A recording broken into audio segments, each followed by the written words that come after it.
But a question I want to pose today is, why isn't there a stronger union campaign to tell people about these improvements for people at work? Now, some unions, of course, do campaign on this. For example, USDOT are doing a great job. Other unions are doing very important work in some constituencies, and I pay tribute to those efforts to publicise the kind of new rights that I'm talking about.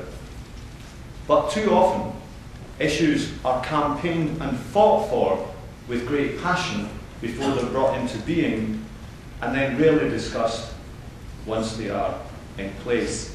And when that happens, I believe it's a missed opportunity. I don't expect trade unions to be cheerleaders for the government. That's not what I'm saying. But don't ignore the victories. Don't ignore the progress that has been made.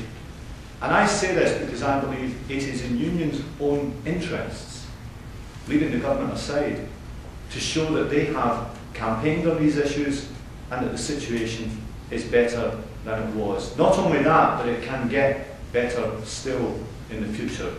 For as I say, progress has not come to an end. I understand, of course, that as campaigning organisations, unions are always hungry for more progress, and there's nothing wrong with that. But if the campaigning becomes all about grievance and not about pointing to achievement, then I would suggest that is not the most appealing message.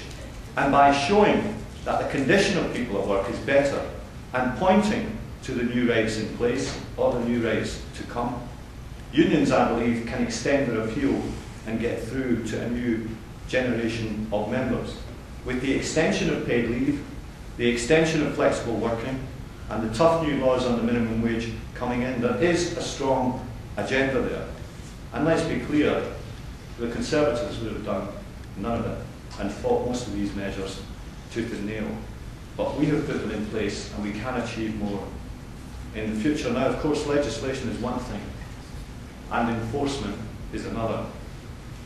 And since I became Employment Relations Minister, I've been determined that the rights passed by Parliament should be properly enforced, particularly when it comes to the most vulnerable workers. And this is an agenda that we've worked closely with the TUC on in the last couple of years, and in that business too.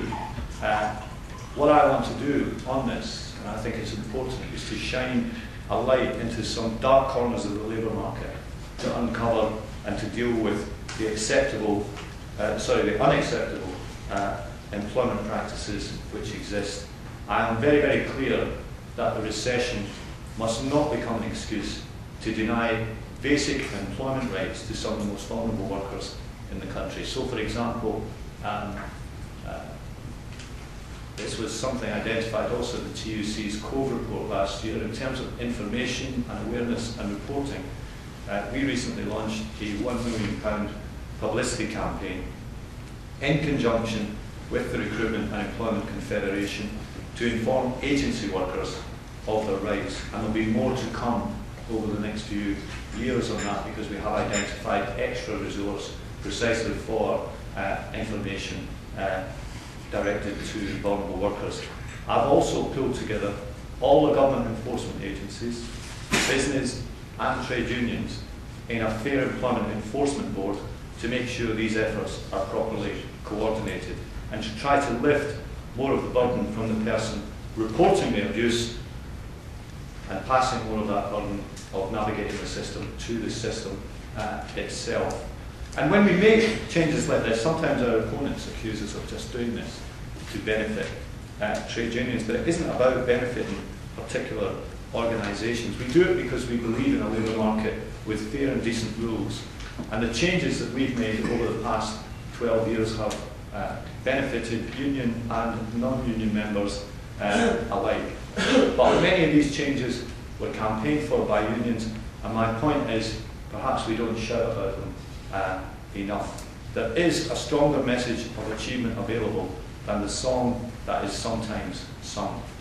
To go to the TUC Congress every year, as I do, is really to come across pride in these achievements. Indeed, sometimes it's hard to find them mentioned there.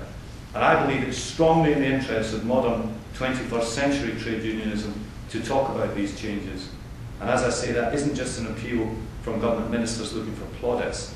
It's, I think, in the interest of unions themselves. And in this, we need to think about strategy and tactics. The tactics may always point towards a focus on the next campaign, the next unanswered call, but the overall effect, perhaps unintended, can be to create the impression that nothing is being achieved. Now, that isn't good strategically, either for government or for unions, and it isn't true either. The politics of progress are built on showing the gains that a Labour government can make, not in always saying that things are bad and never improve. By all means, hold us to account, but let us not allow the natural hunger for progress on the centre left to ignore what has been built, for upon those foundations will come the gains for the future. And here too is an important point. Defending these gains will be at the heart of the battle to come.